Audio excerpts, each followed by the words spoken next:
Hello to the good people of Winchester Community United Methodist Church. This is Terry, as you can see, coming to you through the miracle of social media and other technology. Most of you have probably heard that the bishop has asked all churches in our conference to not meet in face-to-face worship services. And so that's the reason that I'm offering this to you. I will also be emailing out copies of the manuscript of this message as well. And so whichever medium you prefer, we will try our best to make that available to you.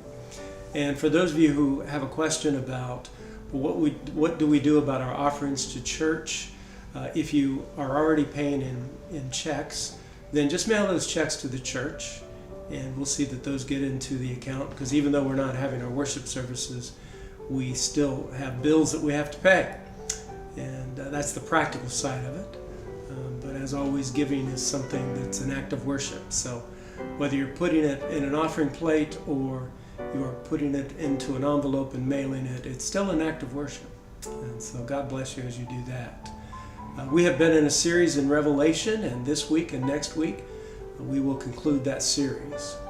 And so today we're in Revelation chapter 21, a description of the New Jerusalem. And one of the things this brings to mind is a song from many years ago that some of you may be familiar with. It was a song by a pop artist named Tommy James titled Crystal Blue Persuasion. And it was years before I learned that he wrote that song based on reading the book of Revelation and was inspired by some of the descriptions of the book of Revelation. And in 1985, in an interview, he said that I took the title from the book of Revelation in the Bible, reading about the New Jerusalem.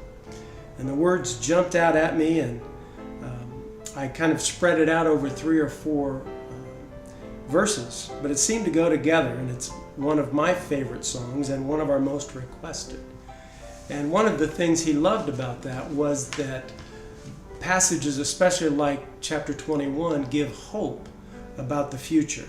And that's what we're looking at today. John wrote, starting with verse 1, "Then I saw a new heaven and a new earth, for the first heaven and the first earth had passed away, and there was no longer any sea. I saw the holy city, the New Jerusalem, coming down out of heaven from God, prepared as a bride, beautifully dressed for her husband. And I heard a loud voice from the throne saying, 'Now the dwelling of God is with men, and he will live with them. They will be his people. And God himself will be with them and be their God. He will wipe every tear from their eyes. There will be no more death or mourning, no crying or pain, for the old order of things has passed away.' He who was seated on the throne said, 'I am making everything new.' And then he said, 'Write this down, for these words are trustworthy and true.'" And so John, the apostle who witnessed these things, wrote this down, and it has been preserved for us so that we can find hope in these words. And I hope that during this short term where you are staying in your homes, keeping yourself safe and healthy, that you can find words of encouragement in the book of Revelation. The church of the future, or the future of the church, we could word it either way, is going to be great. It's the culmination of everything Jesus started doing. You might remember a few weeks ago I referenced the idea that Jesus said, "I will build my church." And so the question is he still building his church? And the answer to that is yes. In Acts chapter 1, verse 1, Luke wrote, "I wrote all about the things that Jesus began to do and to teach." In Hebrews chapter 12, verse 2, Jesus is described as the author and the perfecter of our faith, as the author, as the one who started it. And then in Matthew 28, 18 to 20, he gave this command, "Go and make disciples of all nations." Be no respecter of a person's place of origin. God loves all people all over the world, and he desires that they know this good news about Jesus. Jesus started it, and then he left it for his church to replicate and continue building his church until the events of the end of the book of Revelation. Until the end, then, our task, our responsibility is to continue building the church. And so you might wonder, how in the world can we do that at a time like this where many of us are confined to our homes? Well, one of the things that we discover over and over in the Bible is God's compassion and care for people. And in the parable of the sheep and the goats, one of the things that divides the sheep from the goats is that the sheep look for practical ways to care for people. And so in that list, there's the description of giving food to those who are hungry, something to drink to those who are thirsty, clothing to those who need the clothing. And so at this time, one of the ways that you can help in a practical way is to make sure that your neighbors, to make sure that other church members have the food that they need. And if you make a phone call and discover that they don't, perhaps you can find a way to help supply them with the food that they need. A few months ago, I read an obituary in the New York Times about a woman named Lila Jana. And she was a social entrepreneur who died at the age of 37. Such a young life that she lived. And yet, the article about her explained that she was a child of Indian immigrants. They moved to the United States, and this is where she was born and grew up. And as an adult, she traveled around the world, and one of the places she found herself was back in India.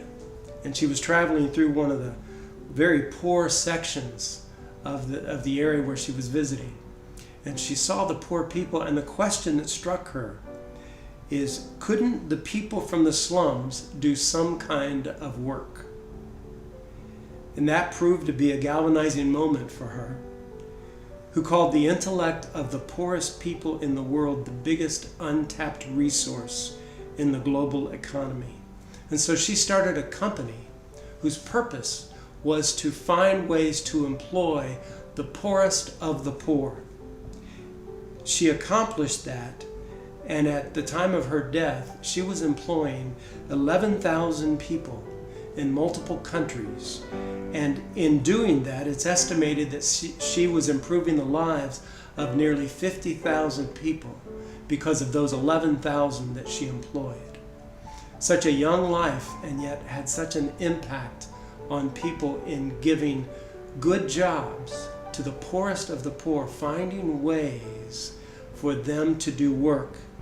Her company and the employees of her company had contracts with other companies like Microsoft and Google and Facebook and Walmart and Getty Images and Glassdoor and Vulcan Capital, all doing projects for those larger companies, the poorest of the poor.